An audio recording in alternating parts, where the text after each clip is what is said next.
Salut à tous, bienvenue sur la chaîne NFT Search, j'espère que tout le monde va bien et aujourd'hui on se retrouve pour une toute nouvelle vidéo assez spéciale car ça sera une formation gratuite sur comment se lancer et comment gagner de l'argent dans les NFT. C'était d'ailleurs une vidéo que j'avais fait sur la chaîne YouTube il y a environ 6 mois de ça si je ne me trompe pas et qui avait beaucoup plu. Je me devais donc de vous la refaire version 2022 entre guillemets et surtout avec les stratégies actuelles. Je vais donc vous partager tout ce que vous devez savoir de A à Z du début jusqu'à la fin et essayer de vous transmettre un maximum d'informations et de valeurs pour vous permettre de vous lancer en toute tranquillité dans ce monde-là. Avant de commencer, je t'invite à mettre un énorme like si tu valides ce genre de vidéo et si ce n'est pas encore fait, de t'abonner à la chaîne et surtout d'activer la cloche de notification. Je tiens à dire également que je ne suis pas conseiller financier, c'est pourquoi je t'invite à faire tes propres recherches et à prendre tes propres décisions. Alors pour commencer, on va voir ensemble quels sont les outils indispensables à utiliser qu'il vous faudra avant quoi que ce soit pour vous lancer. Dans un premier temps déjà, si vous souhaitez investir dans les NFT, comme vous le savez, il vous faudra de la crypto-monnaie que vous allez directement acheter sur ce qu'on appelle un site d'exchange, comme par exemple Binance, Coinbase ou bien encore Kraken. Ce sont les trois que je vous recommande, tout simplement car ce sont les trois personnellement que j'ai pu essayer et sur lesquels je n'ai jamais eu de problème. Et du coup, après vous avoir créé un compte sur un de ces sites-là, vous aurez la possibilité d'acheter tout type de crypto-monnaie.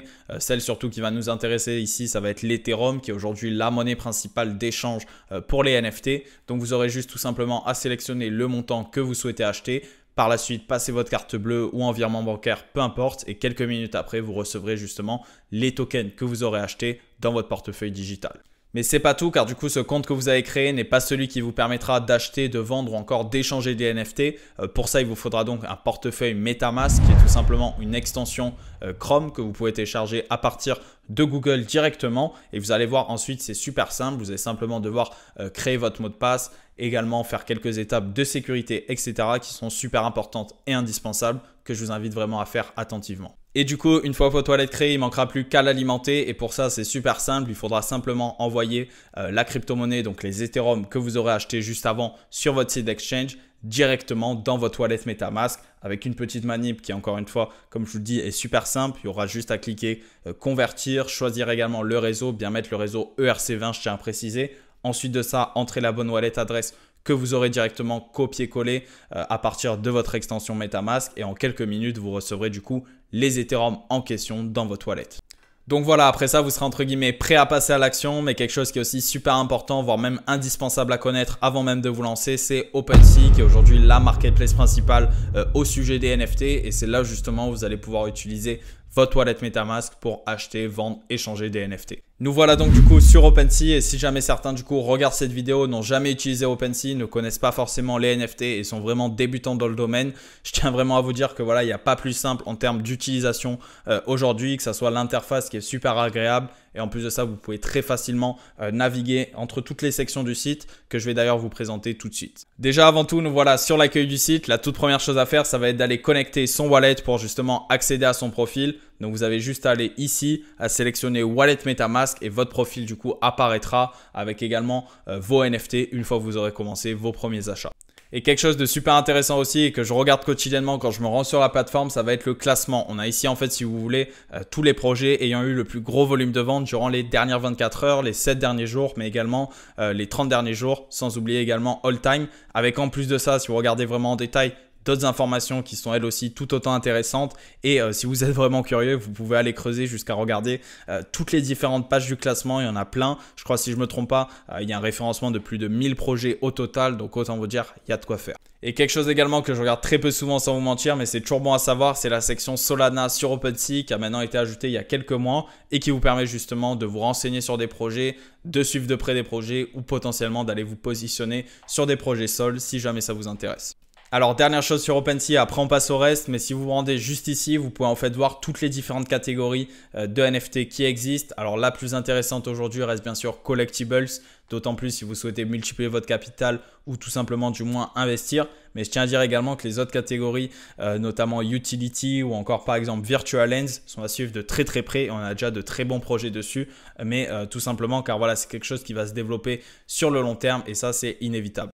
Et maintenant qu'on a vu les bases, on va rentrer un petit peu plus dans le vif du sujet, essayer de comprendre en fonction des tendances actuelles vers quoi se diriger et surtout quelles sont les meilleures stratégies à utiliser et comment. Et comme vous le savez déjà sûrement, si on cherche aujourd'hui à multiplier son capital, va falloir s'adapter au marché et aux tendances actuelles car c'est tout simplement là où il y a le plus de demandes et donc là où vous pourrez potentiellement en tirer le plus de profits intéressants. Et aujourd'hui du coup ça va plutôt concerner tout ce qui est flip sur le marché secondaire ou bien encore comme on l'a vu récemment les projets free mint qui sont vraiment l'idéal si en plus de ça tu n'as pas un énorme budget et que tu souhaites te lancer dans les NFT. Pour ça du coup je voulais justement passer par la présentation de ce premier site qui s'appelle NFT Scoring et qui est clairement pour moi le meilleur en termes de référencement de projets à venir, que ça soit de par du coup son interface qui est super facile d'utilisation, mais aussi également des informations qui sont fournies car du coup il suffit juste d'aller dans la section Drops juste ici comme vous voyez et vous aurez tout simplement tout ce qu'il vous faut à propos des projets à venir.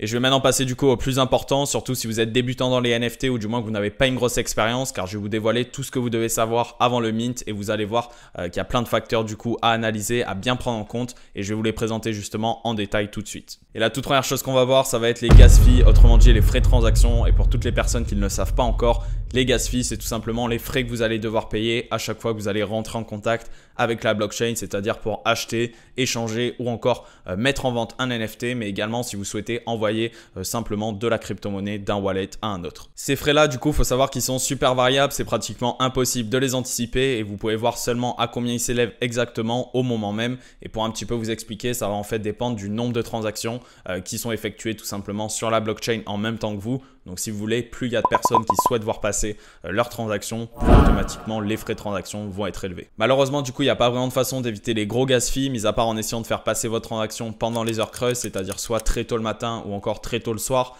en sachant également qu'il faut prendre en compte les autres fuseaux horaires, donc aux États-Unis et en Asie par exemple. Mais voilà, généralement, j'ai envie de vous dire, vous devriez vous en sortir pour des frais de transaction qui ne sont pas très élevés, peu importe l'heure.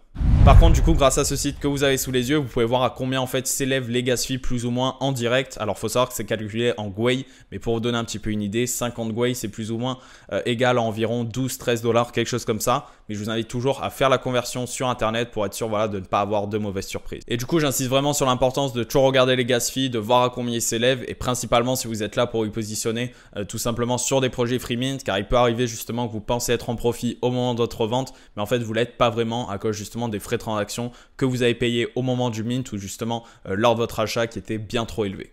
Et je passe maintenant du coup au second point qui est celui des raffles ou de ce qu'on peut appeler également les halo lists qui sont tout simplement, si vous voulez, des concours auxquels vous allez vous inscrire en remplissant certaines conditions qui peuvent être tout simplement follow le compte Twitter ou bien encore rejoindre le serveur Discord et par la suite justement une fois que vos participations est enregistrées et une fois que les participations de tout le monde sont enregistrées, ils vont tout simplement faire un tirage au sort et sélectionner certaines personnes justement qui seront eux éligibles justement pour pouvoir mint un NFT de la collection. Et c'est d'ailleurs quelque chose qui se fait pas mal en ce moment, notamment sur les projets free mint, car vous doutez bien que du fait que ça soit gratuit, il y a beaucoup de demandes et surtout beaucoup de personnes qui veulent en profiter, mais du coup ce système de raffle ou encore d'halo list peuvent permettre du coup à la team du projet et même tout le monde d'avoir une sélection bien précise de personnes sélectionnées qui eux pourront mint. Et un autre point également qu'on va voir, c'est tout ce qui concerne du coup les scams, arnaques, etc. Donc les erreurs à ne surtout pas faire. La toute première, ça va être de ne jamais cliquer sur des liens suspects et donc pour ça de toujours regarder 2 ou 3 fois du coup l'URL du site en question, mais surtout de toujours passer lorsque vous voulez vous rendre sur un website ou peu importe, par les liens officiels du coup du projet en question ou peu importe que ça soit par Twitter ou bien encore Discord. Et la deuxième chose, ça va être de ne jamais signer quoi que ce soit avec votre wallet MetaMask, mis à part si du coup ça vient d'une action volontaire de votre part, donc comme par exemple la mise en vente d'un NFT ou autre. Mais voilà, il peut arriver aussi qu'on vous demande de connecter votre wallet lorsque vous allez par exemple arriver sur un website, tout simplement parce que vous allez analyser un projet ou peu importe. Mais voilà, je vous recommande d'éviter si possible si vous voulez justement diminuer le risque. Et pour ça aussi d'ailleurs, je vous recommande fortement d'effectuer cette manip sur votre extension MetaMask qui vous permet tout simplement de vous déconnecter de tous les sites auxquels votre wallet a été connecté auparavant. Et encore une fois, voilà, c'est vraiment pour éviter tout risque de hack ou encore de vous faire vider le wallet du jour au lendemain. Également aussi, si vous souhaitez éviter ce risque-là, ça va plutôt concerner cette fois tout ce qui est projet free mint, mais ça va être de toujours utiliser au moment où vous allez mint un projet comme celui-ci, un wallet burner, autrement dit un wallet secondaire avec lequel vous n'avez jamais fait de transaction auparavant. Et pour ça, c'est super simple, vous avez juste à vous rendre dans votre extension MetaMask et vous faites tout simplement créer un compte et après ça, un nouveau wallet s'ouvrira avec une nouvelle adresse, etc. Donc voilà, comme vous avez vu, c'est pas mal de précautions à prendre qui sont super importantes. Si vous voulez vraiment mettre de côté tout ce qui est hack de wallet, de vous retrouver tout simplement du jour au lendemain sans crypto, sans NFT. Et je vous dis ça sérieusement car je vois que ça arrive encore aujourd'hui à pas mal de personnes et ça doit tout simplement cesser. Donc ça, c'était un petit peu, si vous voulez, les règles de base à respecter. Mais si vous voulez vraiment vous sécuriser un maximum, je vous invite fortement à aller acheter ce qu'on appelle une clé Ledger. Ça coûte un petit peu moins de 200 $ et vous en aurez besoin un jour ou un autre.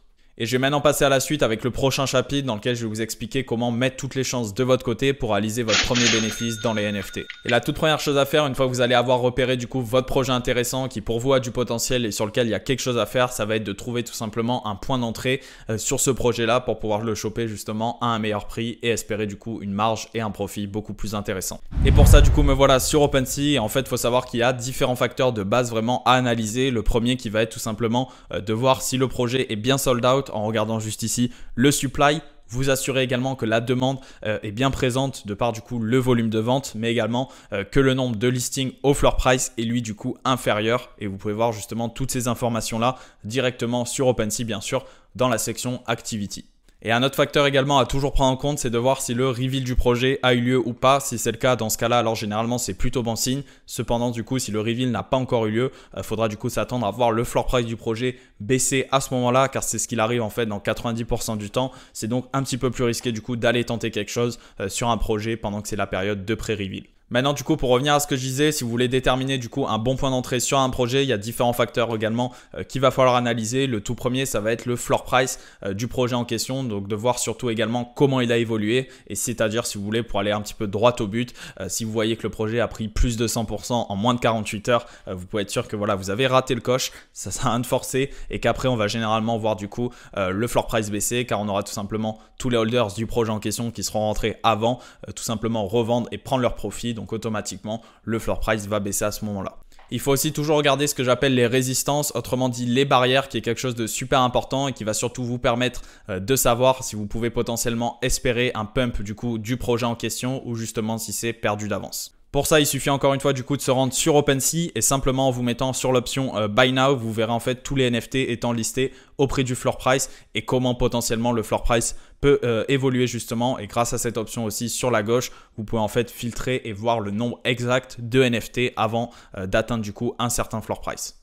Donc voilà, disons que je prends l'exemple de ce projet pour vous montrer. J'ai juste à rentrer ici 0,5 Ethereum et je vois du coup le nombre exact de NFT qu'il faut qu'ils se vendent pour pouvoir justement atteindre un floor price de 0,5 Ethereum. Et grâce à tout ça du coup et tous les indicateurs que vous aurez pu analyser juste avant, que ce soit le volume de vente, le nombre de listings, etc. Ça vous permet tout simplement de voir s'il est probable ou non de voir tout simplement un pump du projet et donc de pouvoir espérer un potentiel flip. Et un autre point également à prendre en compte, ça va être tout ce qui va concerner les effets d'annonce. Donc par exemple un airdrop qui arrive sur un certain projet ou bien encore une whale par exemple qui va acheter un certain nombre de NFT d'un projet en question. Et c'est généralement comme ça qu'on voit des floor price en fait exploser si vous voulez un petit peu du jour au lendemain. Donc si vous arrivez justement à anticiper ce genre de choses, ça peut être hyper bénéfique, même si bien sûr selon les situations, voilà, ça peut être assez risqué aussi. Et une fois justement que vous avez pu dénicher votre point d'entrée sur le projet en question et que vous êtes prêt à réaliser votre investissement, il faudra avant tout vous fixer une sortie du marché, donc c'est-à-dire tout simplement de savoir quand est-ce que vous allez décider de prendre votre profit. Alors avant tout, je tiens à dire que mis à part si vous faites un investissement sur le long terme, dans 80% du temps, il faudra mieux du coup prendre votre profit assez rapidement. Donc tout simplement ne pas être trop gourmand et toujours vous satisfaire pour commencer d'un simple x2, x3, pas plus. Donc la question est du coup comment se fixer la bonne sortie du marché et ça va commencer par regarder l'évolution du floor price et comme je l'ai dit un petit peu plus tôt, si le projet sur lequel du coup vous avez investi a pris plus de 200% en moins de 48 heures par exemple, vous êtes sûr en tout cas et vous êtes certain que certaines personnes vont en profiter pour revendre et donc automatiquement que le floor price va baisser. Il est donc super important de rester à l'affût, d'autant plus si c'est un investissement sur le court terme et de toujours regarder tout simplement le nombre de listings au floor price car s'il augmente et qu'il vient même à dépasser le volume de vente, c'est généralement qu'on est de coup dans un effet de panic sell comme on l'appelle et donc que tout le monde cherche à vendre et que encore une fois du coup le floor price va potentiellement baisser. Il est donc super important d'analyser cet indicateur là pour pouvoir justement anticiper la potentielle baisse. Pour ce qui est sinon du coup des projets free mint, il faut savoir que 99% sont vraiment basés que sur de la spéculation et de la hype. Donc il faut généralement mieux prendre son profit dans les 48-72 heures qui suivent le mint car c'est généralement là qu'on voit du coup que la hype est à son sommet et que du coup que le floor price est à son ATH, donc le plus avantageux pour vous du coup pour prendre votre profit.